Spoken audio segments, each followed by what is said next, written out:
That's all I want you to do when you look at your dream. Just say to yourself every day, it's possible. Just say that every day to yourself, it's possible. Because what does that do? See, it begins to change your belief system. See, the way in which we operate, ladies and gentlemen, it's a manifestation of what we believe, what's possible for us. You can work on micro habits with regards to your conscientiousness, and I think the best micro habits, this is partly to do with this future authoring program processes, I think the best thing you can do with regards to your conscientiousness is to set up some aims for yourself, goals that you actually value. And the future authoring program helps people do that. And basically, it does a situational analysis of, it helps you do a situational analysis of your life more than a psychological. If you will change, everything will change for you. You don't have to change what's outside. All you've got to change is what's inside. To have more, you simply have to become more. And then he said, don't wish it was easier, wish you were better. Don't wish for less problems, wish for more skills. Start working on yourself, making these personal changes. And he said, it'll all change for you. Nothing works the first time. Okay? Please understand that. Nothing works the first time. What is the average number of times that a person tries with a new goal before they give up? Can you guess? Well, the average is less than 1. Because most people give up before they try even once. They say, that's a great goal. I'd love to be financially independent. And then they give up. They don't even try. They say, but I couldn't because of this and because of that and so on. And then they move away to a wonderful place called Someday I'll.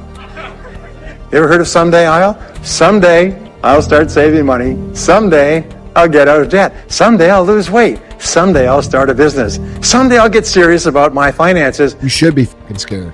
You should be anxious. You should be worried. You should be concerned. You know what that means? That means you actually give a fuck about what you're trying to do.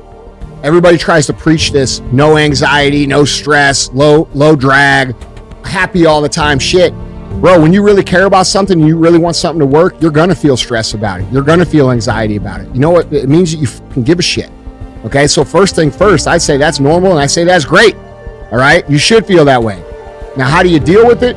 Here's how you deal with it. First step on your path is, what do you really want and why do you want it? Clarity is power. If you know what you really want and why you want it, that's different than the earlier conversation, which is telling me what you didn't want. You make no progress focused on what you don't want. So you have to start with, what do I really want? And most importantly, the fuel is why you want it. And you have to have strong enough reasons to actually follow through when it gets uncomfortable, because it's going to get uncomfortable. You might not have the support or the resources you need. What is that something that can keep us going, that will enable us to act on our dream? What's one of those keys that will begin to help us to discover the secrets to our dream? Always keep going. There's been times, particularly early in my career, where it just feels like this is the end. But what I've come to find out is that no matter what happens, the storm eventually ends. And when the storm does end, you want to make sure that you're ready. Asking starts a unique process, mental and emotional. I don't even know how it works. All I know is it works. It's like pushing a button and all this machinery starts working. I don't know how. It just works. There's a lot of things you don't need to know how. Just work them.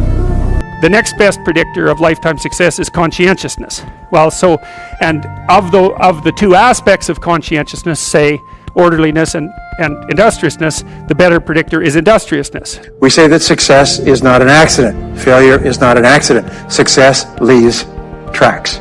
So if you just follow the tracks of other successful people, no matter where you're starting from, you eventually get to the same. You can't skip. Like, there's a sequence. Buildings are built with foundations, and your career is a pyramid, and the peak of that pyramid is based on the depth of the foundation that you build. And so, like, I've said this before and I'll say it again, but your work works on you more than you work on it. And so even though you might not be getting paid in the period that you're at, just because you're struggling doesn't mean you're failing. And it means, and the thing is, as long as you're getting better, you're making progress, and the progress is the success. Cognitive mastery. Cognitive mastery simply means you understand it. And you know what? Understanding doesn't give you anything. And yet you have to understand first to make progress. Well, the second step of mastery is when you go beyond understanding and you have enough repetition, and it becomes more like emotional mastery. That's where you feel it.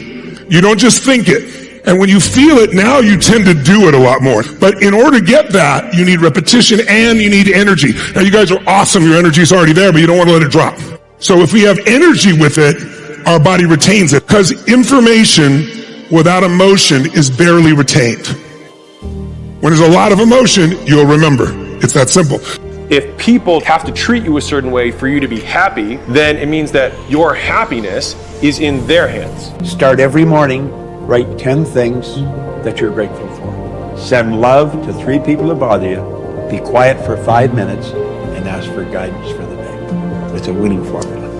How many of you could think of something 10, 20, 30 years ago, something happened so horrible, and at the time you thought it was the worst thing on earth, 5, 10, 15, 20 years later you look back on it and go, man, that made me so much stronger, it made me care so much more, it made me, who can relate to this in somewhere in your life? So the pain only remains as long as we have a negative meaning for it. Choices and mistakes, yeah, but ultimately you learn from those, so like, no. Because like even the regrets, the bad things or the stupid things, you learn not to do bad things or stupid things. Now, the only place to go from failure is to win. You have to achieve failure. You have to take it that far. Nobody wants to go that far. It's too scary. But you know something? I got news for you. That's where winning is. It always has been. Nothing's changed. There's one thing that no one escapes. Pain. Suffering is a choice. Pain is going to be part of life. You think someone got it so much better than you don't want to trade with them. A friend of mine once said years ago, he goes, you know, if life was a deck of cards and each one represented a different life, and one was somebody who seemed to have this beautiful life, one somebody else was, somebody was blind, would you really put your card back of this life and pick another one?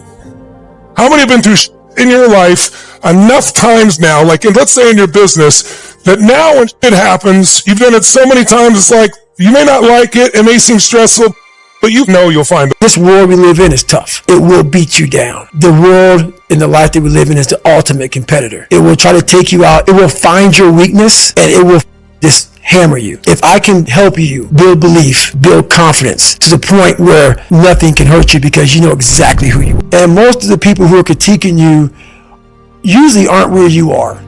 Sometimes there is a way to get out, but a lot of times it's just, you know, if someone gets hurt on the jump, a lot of times we have to build, like cut down a bunch of trees so a helicopter can come in, land and get them out.